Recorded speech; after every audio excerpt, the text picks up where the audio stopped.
मैं मणिकांत शाह हूँ। हम लोग उत्तराखंड से हैं, बेसिकली देहरादून में रहने का है।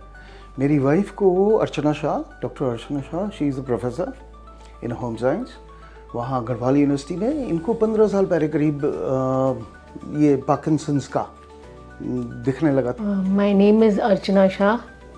I'm a professor in home science in Garhwal University, presently posted in Tehri, Garhwal.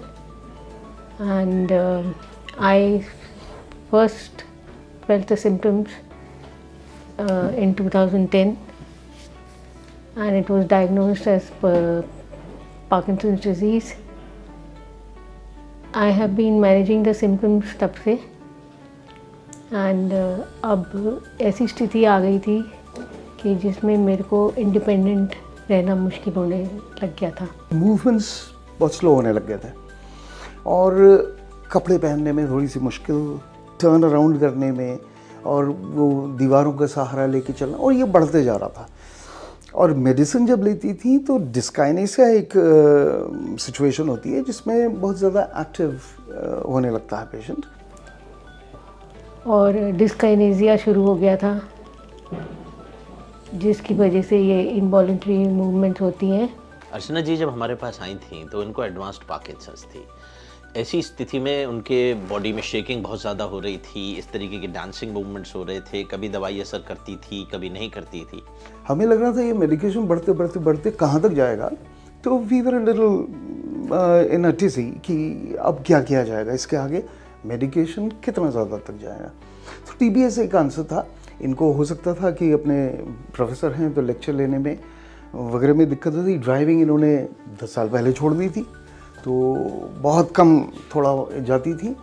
तो ये दिक्कतें डेली लाइफ में आने लग गई थी। इनको पार्किंसन डिजीज़ थी पिछले 16 साल से।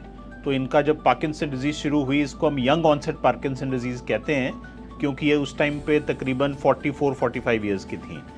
तो इनके बहुत फुल ब्लोन सिम्टम थे, इनको बहुत मल्टीपल टाइम सिंडोपा लेने की ज़रूरत पड़ रही थी, और इनकी क्वालिटी ऑफ लाइफ काफ़ी पुअर हो गई थी। इनफैक्ट इनको बहुत ही सीवियर डिस्काइनेसिया थे, जो कि एक डांसिंग टाइप की मूवमेंट होते हैं जो बहुत सोशली एम्बैरेसिंग होते हैं। इसके अलावा इनको दिन में 5-6 बार सिंडोपा लेने की ज़रूरत पड़ रही थी, and in fact her day was completely dependent on Syndopa. Every time she would take Syndopa for 1 or 2 hours she would have benefit, then again she would wait for the benefit of the next dose. तो हमको DBS का एक option लगा। तो पता चला कि DBS एक वो है, इसका ट्रीटमेंट टेक्नोलॉजी है जो नई है और हिंदुस्तान में अब अवेलेबल होने लगी है। तो इसके लिए एक ऑप्शन हमारे लिए था, लेकिन फिर भी थोड़ा एप्रीहेंशंस इन आवर माइंड कि कैसे करेंगे, क्या करेंगे। तो फिर पता करते करते कहीं से कोई पर्सनल टर्म्स में डॉक्टर आदित्य गुप्ता सर का नाम पता चला, डॉक्टर सुमित का नाम पता चला। तो उनसे पर्सनल लेवल पे मुलाकात करने आए, और उन्होंने उनका बात करना, उनका समझाना इतना इजी था कि हमको लगा कि तुरंत हमें ये करा लेना चाहिए। This is the best time to go for DBS. So we took her up for deep brain stimulation surgery. DBS surgery में हम ब्रेन के एक खास एरिया जिसको सबथैलेमिक न्यूक्लियस कहते हैं, उसमें 2 वायर्स डालते हैं। वायर स्किन के नीचे से आती हैं, और फिर एक कॉलर बोन के नीचे, स्किन के नीचे एक पेसमेकर लगाया जाता है, जो कि कार्डियक पेसमेकर से बहुत सिमिलर है। तो इनकी सर्जरी में हमें कोई परेशानी नहीं हुई। तो उसके बाद विद इन अ फोर्टनाइट इनको यहाँ आर्टेमिस में आके एडमिट कर दिया गया, और 7th को एडमिट किया ऑफ मार्च 2026। 9th को इनका प्रॉपर सर्जरी हुआ। सर्जरी में जाके एक दिन इनको ICU में रखा, and she was brought to the board, and she has been making very good progress. Doctor Mohinathan, doctor Sumit और डॉक्टर आदित्य गुप्ता के मानो उसमें इन लोगों ने ये पूरा सर्जरी को कैरी आउट किया था। सर्जरी बहुत स्मूथली हुई। इसके बाद इनको काफ़ी अच्छा बेनिफिट मिला। ऑलरेडी इनकी मेडिसिन पहले से बहुत कम हो गई हैं, और इनको जो सबसे बड़ा फ़ायदा मिला है वो ये है कि अब इनका जो दिन मेडिसिन पे डिपेंडेंट नहीं है।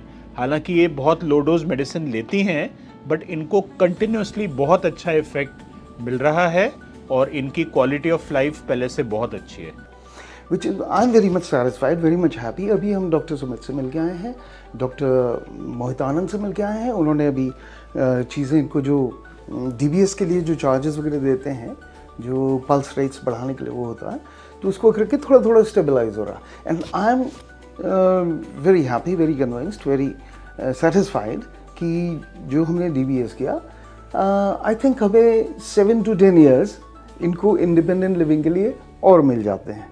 So she is very happy with the DBS surgery, and I think this kind of patient who undergoes this kind of surgery at 60 years of age, this needs to be better made aware to the society कि ये option हमारे लिए available है कि हम timely intervention करके लोगों की quality of life उनको वापस दे सकें।